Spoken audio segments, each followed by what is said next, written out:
Assalamualaikum. Waalaikumsalam warahmatullah. Ya, kali ini kita akan membahas persoalan yang tidak biasa. Anda ini sebenarnya kan dosen filsafat. Kemudian sekolah ke luar negeri juga mengambil bidang filsafat. Doktor di bidang filsafat. Tapi kita bisa dibilang hampir tidak pernah bicara tentang filsafat. Padahal banyak orang di luar sana sudah berfilsafat, ngomongnya sebagai filosof. Nah, apa sebenarnya filsafat ini? Bismillahirrahmanirrahim. Iya, sebetulnya karena tidak ada penjelasan yang tuntas tentang filsafat, sehingga kadang filsafat itu seperti papan kosong yang setiap orang membuat lukisannya sendiri-sendiri, kemudian menganggap itu sebagai filsafat. Ini yang akhirnya membuat orang sebagian males karena kumpulan dari retorika-retorika yang tidak akrab dengan masyarakat. Kadang juga terlihat sebagai sesuatu yang tanpa batas. Kadang ia juga dipahami sebagai sesuatu yang muluk-muluk, melangit, tidak berhubungan dengan kehidupan yang real menurut orang. Ada juga yang menjauhi filsafat karena dianggap filsafat itu membuat orang tidak percaya Tuhan, meremehkan agama, sinis terhadap orang, segala sesuatu dikritisi. Itu yang terlihat. Sehingga banyak orang bicara tentang filsafat, banyak orang dianggap ahli filsafat, tapi belum tentu berpikir secara filosofis. Karena itu yang Anda tanyakan layak untuk dijelaskan dengan bahasa yang sederhana. Kalau kita lihat di media sosial, di berbagai macam situs-situs, sebetulnya kita bisa mendapatkan penjelasan, meskipun ada macam-macam penjelasan yang kadang justru membuat orang tidak paham apa itu filsafat. Meskipun banyak yang mengaku ahli filsafat, meskipun banyak yang dianggap sebagai ahli filsafat, belum tentu dia berpikir filosofis. Saya juga tidak menganggap diri saya harus sebagai seorang filosof, ahli filsafat. Yang jelas secara akademik saya memang belajar filsafat, mengajarkan filsafat dalam berbagai macam bidang-bidangnya. Begini Mas, sederhananya. Mudah-mudahan ini bisa dipahami.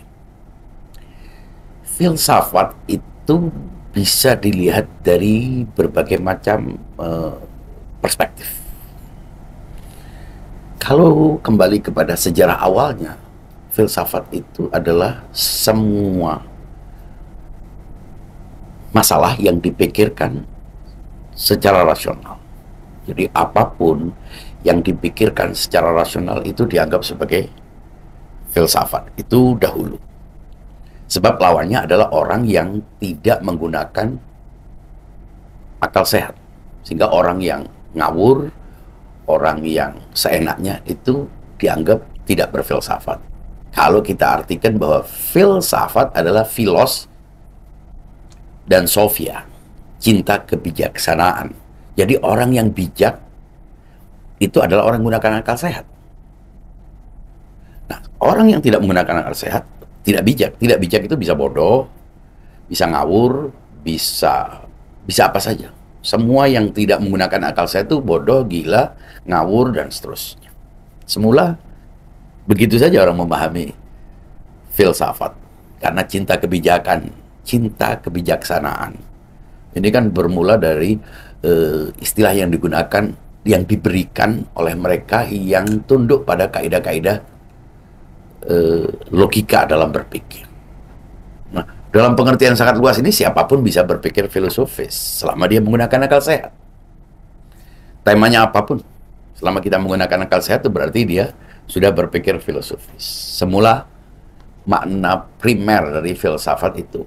Kemudian seiring perjalanan waktu, karena banyaknya orang yang tidak mau berpikir filosofis, tidak mau menggunakan akal sehat, tidak mau berupaya untuk berpikir secara sistematis, dan jumlahnya lebih banyak. Akhirnya orang yang justru konsisten untuk berpikir secara filosofis itu menjadi fenomena unik. Seolah hanya orang-orang tertentu yang berpikir filosofis. Seolah kebanyakan orang memang tidak menggunakan itu. Mengapa? Karena logika itu, karena kebanyakan orang menggunakannya standarnya untung rugi. Dan itu lebih mudah untuk dipahami. Kalau untung berarti baik, kalau rugi berarti buruk. Kalau untung itu berarti benar, kalau rugi itu berarti salah. Jadi benar dan salah itu tidak didasarkan pada alasan-alasan rasionalnya, tapi didasarkan pada alasan-alasan keuntungannya. Nah, disinilah kebanyakan manusia itu menganggap benar dan salah adalah kaidah untung dan rugi. Sementara orang yang benar-benar konsisten untuk berpikir filosofis, berpikir rasional, menggunakan logika dalam berpikir, bertindak, bersikap, itu tidak mendasarkan perilaku, sikap, dan pandangannya pada untung dan rugi. Selama ia benar, ya benar belum tentu untung. Salah belum tentu rugi. Di sini relasi antara benar dan salah itu tidak ditentukan oleh untung dan rugi, tapi didasarkan pada apa? Didasarkan pada kaidah-kaidah penalaran. Itu yang terjadi. Sehingga seiring perjalanan waktu, orang-orang yang konsisten untuk berpikir tentang benar dan salah, bukan untung dan rugi, terlihat aneh, terlihat sedikit, terlihat ya orang kalau konsisten untuk berpikir benar dan ternyata tidak untung, justru rugi, itu dianggap salah. Betapapun itu benar secara rasional. Mengapa orang melakukan korupsi? Mengapa orang melakukan kejahatan? Melakukan kezaliman? Karena itu untung menurutnya. Orang yang menggunakan akal sehat tentu tidak akan mau mencuri. Betapapun tidak ada yang mengawasi, dia tidak akan melakukan karena dia tahu itu tidak benar. Dan benar dan salah ini ada pada setiap orang sebetulnya kaidahnya. Itu yang membuat filsafat makin khas. Makin jauh perjalanannya, karena sudah khas, akhirnya dia menjadi seolah sebuah bidang khusus. Padahal sebelumnya, filsafat tidak ada bidangnya. Bukan filsafat tentang ini, filsafat tentang itu. Filsafat adalah sebuah ilmu luas. Nah, sekarang sudah mulai dipisahkan. Ada agama, ada filsafat, ada sains. Seolah-olah filsafat adalah bagian dari salah satu dari 3 elemen peradaban ini. Agama sendiri dengan pendekatan sendiri, sains dengan pendekatan sendiri, filsafat dengan pendekatan sendiri. Agama banyak orang mengikutinya karena didasarkan pada doktrin kebanyakan. Sains diikuti banyak orang karena pendekatannya adalah empiris dan makin hari makin dipercaya karena manfaatnya sudah makin jelas. Sementara filsafat tidak masuk dalam agama. Artinya dia tidak memberi ketenangan secara spiritual, juga tidak memberikan keuntungan-keuntungan secara material. Sehingga makin hari makin terlihat jauh. Hanya orang-orang tertentu yang rela untuk meninggalkan kemakmuran, meninggalkan karir, atau memang orang-orang yang tidak punya karir masuk dalam filsafat. Sehingga kumpulan dari orang-orang yang dianggap tidak punya prestasi, orang-orang nganggur, orang-orang yang tidak punya kerjaan.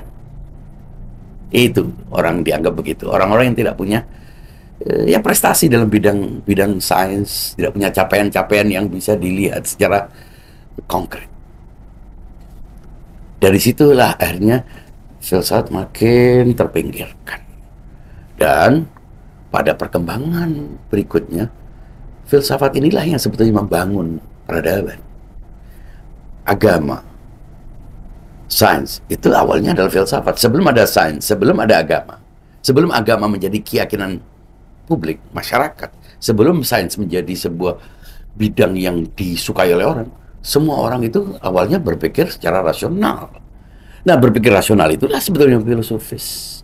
Tanpa dia berniat menyatakan dirinya sebagai seorang filosof atau berpikir filosofis, setiap orang menggunakan akal sehat, itu berarti dia filosofis. Mengapa akhirnya dibedakan filosofis? Karena tidak semua orang menggunakan akal sehat. Apa maksudnya akal sehat? Begini. Setiap orang itu disebut manusia karena dia punya akal sehat. Mengapa sebutan ada akal sehat? Soal ada akal sesat atau akal sakit. Sebetulnya semua akal itu sehat. Tapi akal ini kan alat, sarana, yang sudah ada pada setiap manusia. Sehingga kalau dia tidak punya akal itu, dia tidak disebut manusia. Dia bisa makan, bisa minum, bisa tidur, bisa kawin.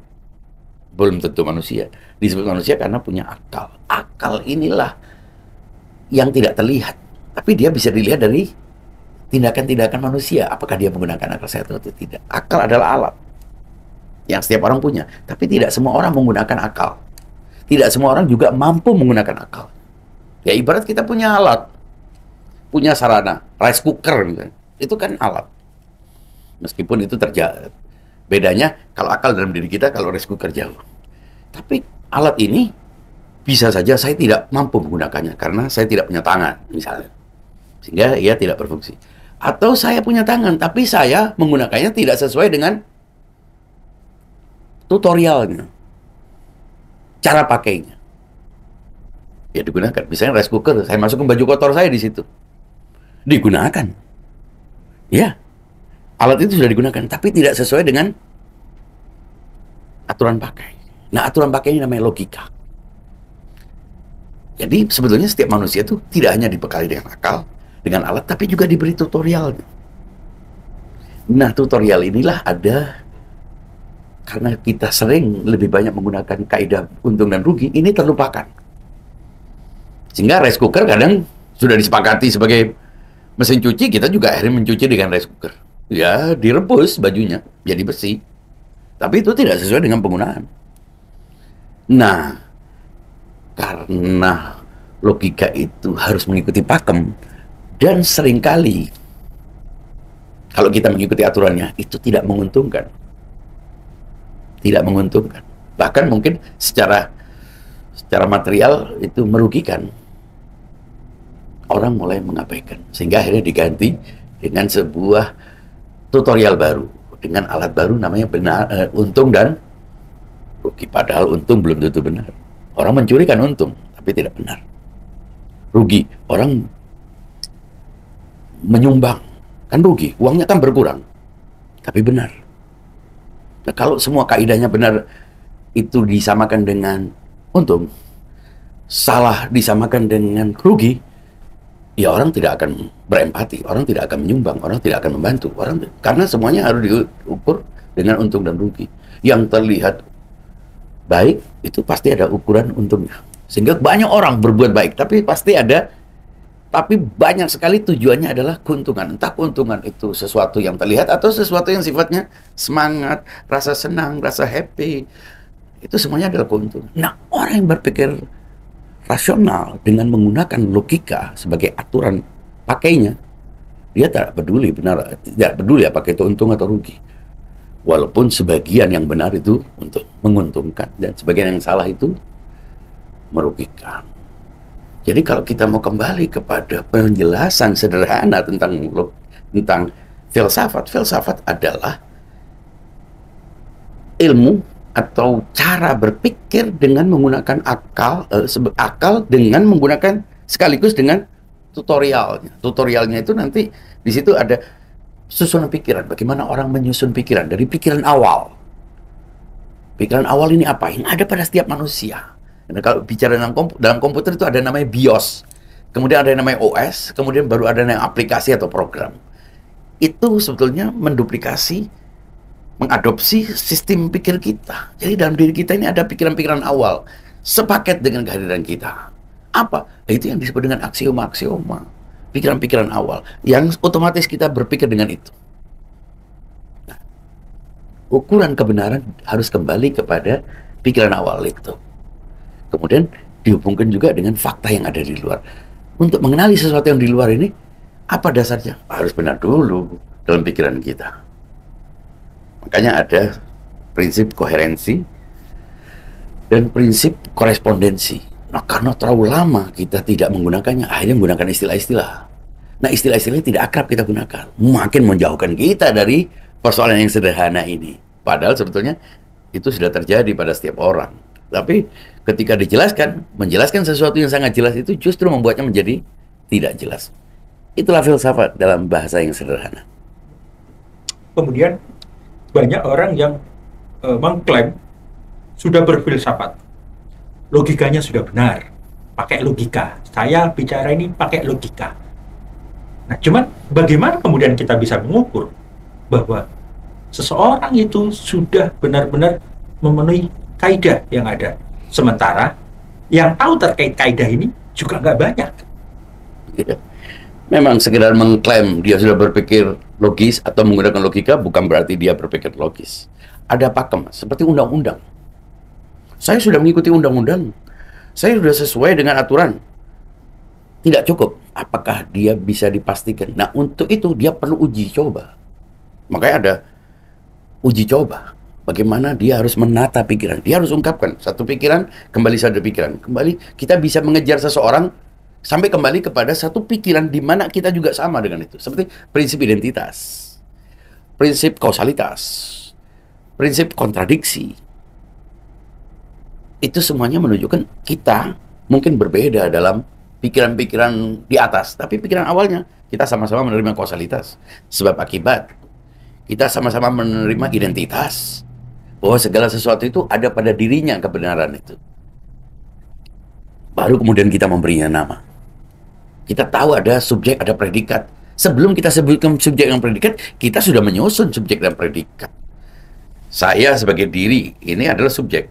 Kemudian, saya belajar, saya disebut orang yang belajar. Nah, belajar adalah sesuatu yang kita sandangkan. Itu kan sudah terjadi dalam kehidupan kita. Kita ungkapkan dalam bentuk kata. Tapi klaim, saya sudah berpikir logis, memang tidak cukup. Justru biasanya orang yang mengaku dirinya sebagai orang yang berpikir logis, itu biasanya tidak logis. Karena logika tidak dikuatkan, kebenaran, validitas pikiran seseorang itu tidak dikuatkan oleh klaim, tapi tinggal dipikirkan.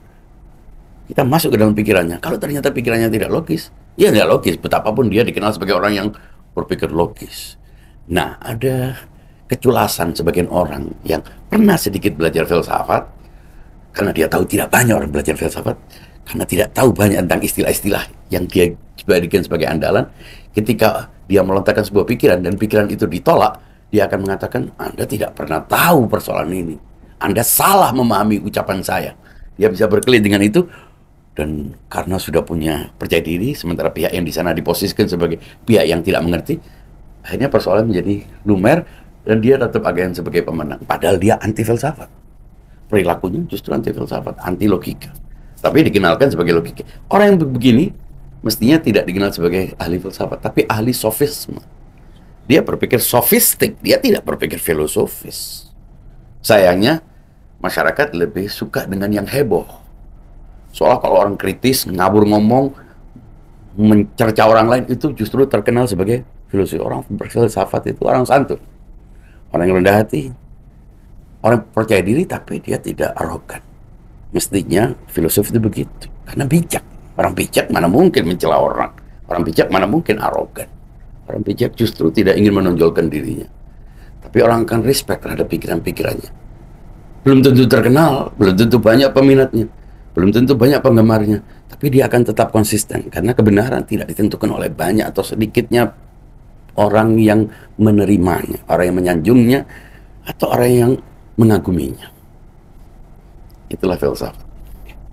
Kemudian sering atau banyak orang memahami filsafat hanya pikiran-pikiran, bukan sebuah tindakan nyata yang ada di masyarakat atau di umum. Nah, apakah kemudian filsafat itu bisa memberikan solusi buat kehidupan? Jangan lupa Mas, berpikir itu juga tindakan. Ini banyak orang anggap tindakan itu harus seragawi, harus fisikal. Soalnya kalau gerak fisikal itu namanya tindakan. Makan, minum. Loh, thinking is kind of action. Berpikir itu tindakan. Malah tindakan yang lebih berat. Anda bisa ngangkat kulkas dengan fisik Anda. Berpikir filosofis, berpikir rasional, berpikir dengan logika, itu sangat berat. Mengapa? Kita harus melawan kehendak. Mindset untung dan rugi. Dan seringkali orang mengutamakan itu. Itu namanya interest. Kepentingan. Ya, dia tahu itu salah, tapi karena demi kepentingan dia lakukan. Dia tahu itu buruk, tapi dia lakukan. Mengapa? Karena dia sudah mengganti logika validitas dengan logika utilitas. Sehingga orang yang berpikir rasional dianggap tidak nyata, tidak konkret, tidak terlihat. Berpikir semua tindakan bermula dari pikiran. Dan sebetulnya berpikir adalah bagian dari tindakan. Tindakan itu ada tindakan rasional, tindakan intelektual, ada tindakan emosional. Menyukai, membenci, mendengki, itu semua tindakan perbuatan emosional. Dan ada perbuatan fisikal. Ini yang justru akhirnya dianggap sebagai sebuah perbuatan. Lainnya tidak dianggap sebagai perbuatan. Akhirnya pemikir, orang-orang yang punya kemampuan untuk menciptakan pikiran-pikiran positif terabaikan. Orang lebih banyak suka yang mendengarkan omong. Padahal apa arti bicara, apa arti sebuah kata kalau tidak dimulai oleh sebuah makna? Makna dari mana? Dari pikiran. Pikiran dari mana? Dari logika yang benar. Karena kalau coba punya pikiran, berpikir, kucing juga berpikir. Pikiran kucing partikular. Pikiran kita, manusia, universal. Kita punya pikiran partikular, kita juga punya pikiran universal. Nah, pikiran universal inilah yang jarang diungkap oleh orang, karena orang lebih suka yang partikular, yang konkret, yang terlihat. Nah, Mas, kalau saya bilang berpikir filosofis, memang tidak bisa diselesaikan dalam pertemuan-pertemuan sesaat. Orang kadang sampai bertahun-tahun, puluhan tahun, konsisten untuk berpikir ini. Tapi dia harus rela kehilangan kenikmatan-kenikmatan, kehilangan karir bahkan terabaikan. Banyak orang yang rela menerima itu karena dia sudah mencapai kepuasan. Karena makna sempurna itu bukan mendapatkan harta, bukan mendapatkan kenyamanan, tapi dia mendapatkan kepuasan ketika dia benar-benar memfungsikan akal yang merupakan bagian penting dari dirinya. Jadi kalau kita bilang ini berguna, pasti semua yang dilakukan oleh orang bermula dari pikiran. Produk-produk teknologi ini kalau tidak dimulai dari pikiran, dari mana? Jadi semuanya bermula dari pikiran. Karena itu semua orang harus berpikir logis. Ketika dia menjadi seorang saintis, dia harus berpikir logis dulu. Ketika dia menjadi seorang yang beragama, dia harus berpikir logis. Nah, di sini persoalannya. Banyak orang memposisikan agama dan logika itu berseberangan. Seolah kalau beragama tidak boleh menggunakan logika. Akibat memisahkan logika dari agama, orang beragama menjadi intoleran, menjadi sadis bahkan. Mengapa? Karena beragama seolah-olah sebuah pandangan yang terpisah. Kalau semua itu mulai dari pikiran tentang agama, pikiran tentang sains, itu kan semua pikiran. Nah, filsafat di mana? Filsafat justru mendahului logika dan agama. Agama dalam pikiran maksud saya. Agama dalam pikiran seseorang itu kan pikiran. Walaupun dia berusaha untuk memisahkan dari logika, selama dari benak dia itu adalah pikiran. Sains juga begitu.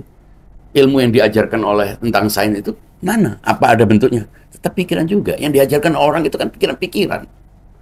Jadi kalau tidak mulai dari pikiran, kita tidak akan bisa menciptakan sesuatu yang selama ini kita nikmati. Sarana kehidupan, infrastruktur, dan seterusnya. Jadi jangan pernah memisahkan filsafat dalam pengertian yang sederhana, yaitu berpikir dengan logika dari kehidupan kita. Baik kita sebagai orang yang beragama maupun orang yang peduli terhadap teknologi dan seterusnya.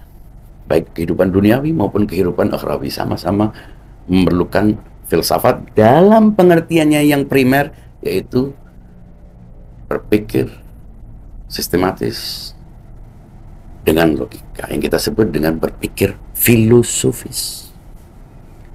Kemudian bagaimana dengan orang awam yang selama ini mungkin tidak bisa berpikir logis dan tidak tahu apa itu berpikir logis, untuk memulai, untuk agar bisa ikut berfilsafat? Sebetulnya dalam filsafat tidak ada awam, tidak ada khawas, tidak ada jelata, tidak ada ningrat. Beda dengan agama. Agama ada ustadz, ada awam. Dalam filsafat, karena tadi itu pada makna primernya adalah berakal sehat, maka semestinya setiap manusia bisa berakal sehat. Tidak penting dia apakah sarjana filsafat, sarjana ilmu apa. Dia gunakan akal sehat. Banyak orang yang tidak pernah belajar, tapi dia berakal sehat. Berpikir logis. Justru lebih logis daripada sarjana atau guru besar sebuah universitas luar negeri ternyata menjadi koruptor. Korupsi bukan perilaku logis. Dia pandai, tapi dia tidak bijak. Dia punya banyak data, tapi dia tidak berpikir filosofis. Karena itu, siapapun bisa berpikir filosofis. Kalau artinya berpikir filosofis itu berpikir menggunakan akal dengan tutorial logika yang tidak akan pernah berubah. Selamanya berlaku. Kalau logika itu dihubungkan, menurut saya, menurut situ, tidak ada kaidah matematika berlaku. Kenapa kita nerima 2 ditambah 2 sama dengan 4. 2 dikali 2 sama dengan 4. 1 ditambah 1 sama dengan 2. Mengapa kita menerima itu dan kita tidak mempersoalkan? Semua orang bisa menerima itu karena basisnya adalah akal sehat dengan tutorial logika. Anda kan tadi bilang bahwa filsafat bisa menjadi solusi kehidupan. Berarti ke depan banyak persoalan yang bisa kita bedah melalui kacamata filsafat. Kalau filsafat itu adalah berpikir dengan akal sehat, jangan-jangan kebanyakan selama ini solusi-solusi yang diberikan itu tidak berbasis akal sehat, tidak berbasis logika, sehingga banyak masalah yang muncul, banyak problem-problem tidak selesai. Kita belum pernah mencoba itu. Mungkin orang bicara filsafat, tapi tidak benar-benar kompeten dalam bidang filsafat. Sekedar jualan filsafat, kata filsafat. Ya, saya setuju sekali kalau filsafat dihadirkan sebagai salah satu solusi alternatif dalam melihat persoalan. Agar tidak jauh, agar tidak melangit, dia perlu hadir di tengah kita. Dijauhkan dari istilah-istilah yang menjelimet, dijauhkan dari kalimat-kalimat yang tidak dipahami. Dia harus dekat dengan kita. Kalau memang setiap manusia punya akal sehat, dan kalau setiap manusia itu juga sudah diberi tutorialnya pada dirinya, mestinya setiap orang bisa terima filsafat. Bukan sebagai sebuah bidang ilmu, tapi sebagai sebuah landasan pikiran yang paling mendasar dalam kehidupan manusia, dalam kehidupan umat manusia. Enjoy your faith. Terima kasih banyak. Sama-sama, Mas. Assalamualaikum warahmatullahi wabarakatuh. Waalaikumsalam warahmatullahi wabarakatuh.